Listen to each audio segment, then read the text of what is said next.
الحمد لله وكفى وسلام على عباده الذين اصطفى أما بعد أعوذ بالله من الشيطان الرجيم بسم الله الرحمن الرحيم والذين جاهدوا فينا لنهدينهم سبلنا سبحان ربك رب العزة عما يصفون وسلام على المرسلين والحمد لله رب العالمين اللهم صل على سيدنا محمد وعلى آل سيدنا محمد وبارك وسلم. In the last century or so, the world has seen a new religion or a way of life emerge that is growing in numbers. This is a non-traditional way of living. We can call this humanism, which is usually secular in nature. When we say secular, it means that we will divorce our way of life and all the sciences that come with it, whether it is natural sciences, it is politics, it's economics, or it is other social sciences. We are going to divorce Allah subhanahu wa ta'ala or the notion of God from it. That if you want to keep it personal, it's fine. If you want to keep it individual, want to keep it private, doesn't matter. But you will not bring your deen, you will not bring Allah subhanahu wa ta'ala in the public sphere. This is what secular is. And humanism is really that we are going to take care of each other based on our own notion of morality. We're going to take care of each other based on certain principles that some philosophers have devised. For example, as long as you don't impugn my individual rights, I'm not going to impugn your individual rights. Okay? So this is mainly the basis of individualism, that as long as you don't harm me and I don't harm you, everything is good. Right? So the harm principle and the principle of consent, that whatever we do, whether it goes against natural law, whether it goes against law of Allah subhanahu wa ta'ala, as long as people are consenting to it as adults, as aqil, baligh, everything goes and anything goes. So this humanism, in which we're not saying people are not good to each other, but the notion of goodness is very ajib, it's very different. And this humanism, because it's secular in nature, usually, people can be naturalists. You can believe that universe is qadim, or the universe is God itself, it created itself. Or a lot of people nowadays, they find themselves being agnostics, including some Muslims, born Muslims, in which they just say that this question is too difficult to solve. Does God exist? Does God does not exist? Because we are unable to prove it from the scientific method, we're just going to stay agnostic. Or people will shift a little bit more to what is known as atheist, in which they will actively deny the existence of Allah subhanahu wa ta'ala. And even more, they will become anti-theist as well, in which they become militant atheist, in which they will actively oppose theism or deism, that they will actively go against religions. Why am I saying all of this? It's because this is a big fitna for now, and it will probably grow as our children grow. And no society is safe from it. No society in the world as we see it now, because this is, as they say, offspring of modernism and postmodernism, So it is important that we understand, that this deen of Islam, inna deena indallahi al-Islam, it is not a religion. Okay? this concept of religion, again, it comes out of social sciences, history, anthropology. This deen, this way of life, this worldview is something else. It's not religion as we define other religions with mythology and all of that. Okay? This is a way of life, a worldview with Allah subhanahu wa ta'ala at the center of existence. And so everything changes because of that. Right? The ontological existence changes, epistemology changes, teleology changes. Anyway, so everything changes because of that. And so going back to the humanism aspect, our deen has within it, a major portion of it is how do we take care of each other. Okay? So bringing all of this back to Ramadan, that Ramadan is also called Shahrul Muasat, right? It is a month in which we show extreme level of empathy towards each other. So we don't need a humanist to tell us that. Our deen has as part of itself taking care of each other. And I'm reminded again and again of the simplicity of this deen, yet the comprehensiveness of it, as elucidated by Shaykh al-Quran, Hazrat Ahmad Ali Lahari rahmatullah ta'ala alayh. You know, he said that if I am catching the train, and you know, in South Asia it is literal, you have to catch the train is running and you have to run and get on it. And so if I'm catching the train, and if somebody asks me about, hey, what is the message of the Quran? Says that I'll be able to explain it to him and I'll still be able to catch my train. It's that simple.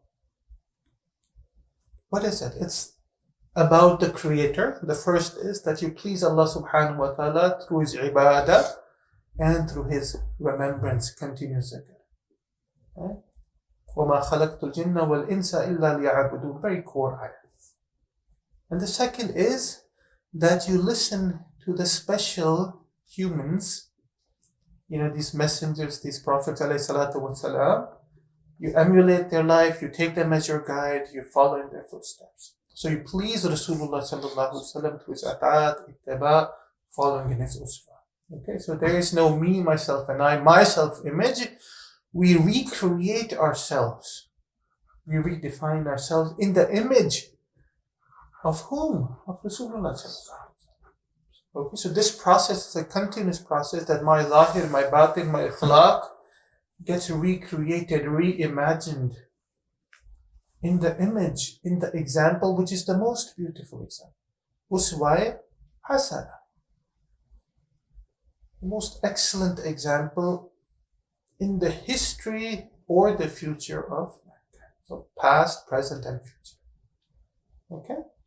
So this is the second message of the Quran. And the third message of the Quran is all about service to humanity.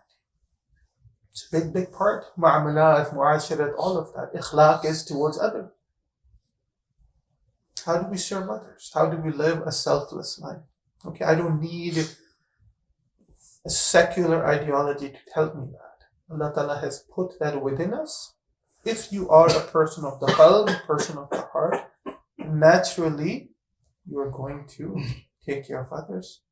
If you are people of the nafs or the aql, it becomes very difficult because we will be self-centered. It will be very difficult to care about others.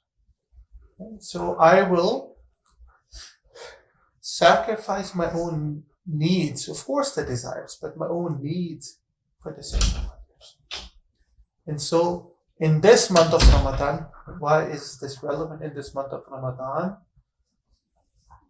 We understand how our brothers and sisters in Islam and humanity who are facing hunger, who are facing thirst, who have to toil much more than how do they feel?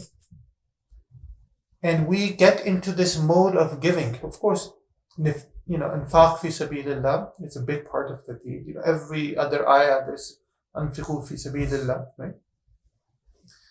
So it's a big part, but in this month, our beloved sallallahu alaihi wasallam, our master sallallahu alaihi wasallam showed with his example, the person who used to give sadaqah that would never accumulate anything, and he was always in a giving mode. He would give even more in this month. And who is he giving to? He's not just showering it, he's taking care of people, those around him, including his family members, his khandan, extended family, but of course the wider community. So taking care of them. And so, following in his footsteps, this Gham Khari, that is what it means. Shahrul Mu'asat is the Gham Khari, feeling pain of others, right? Aching for others. We should, inshallah ta'ala, try to live like that. Our brothers and our community members who are here, inshallah ta'ala, inviting them for suhoor, inviting them for iftar. It doesn't have to be a big thing. Even if we give each other some dates, please, this is the hadiyah for me. That is an act of giving. And there's neuroscience research behind this. I actually did one of my master's thesis in this, the science behind giving. Allah Ta'ala has wired us that once we give, there are those trifecta hormones, what they call them, that feel-good hormones, right? The brain releases that, including dopamine, that makes us feel good. So Allah Ta'ala has actually wired us, So there goes the whole selfish gene theory and, and Adam Smiths of the world and whatnot, right? Allah Ta'ala has wired us. The more you give, the better you feel. So people who, I'm depressed, give. When we give, Allah Ta'ala has wired us that chemicals are released. Look it up. The trifecta hormones, all three of them are released. So it's like a natural high that a person feels when you give. But if you give for the sake of Allah Ta'ala, this is why secular versus, traditionalist, because we do everything for the sake of Allah subhanahu wa ta'ala, we will feel good and we'll get close to Allah Ta'ala. It's all in the niyyah. Innamal amalu bin niyyat. So the niyyat is, Ya Allah, for your sake I do this. Allah Ta'ala says, okay, you're doing it for my sake. Those chemicals will get released, so you will feel good in your dunyavi life. And those rewards get counted, 70 times at least in Ramadan, that your akhirah will also be made as well. So in this month, the act of giving, our brothers and sisters in Turkey, in Syria, in Afghanistan, in Pakistan, in so many other countries in Africa, they are counting on us realizing that Allah Ta'ala has written their rizq in the rizq Allah Ta'ala has given us.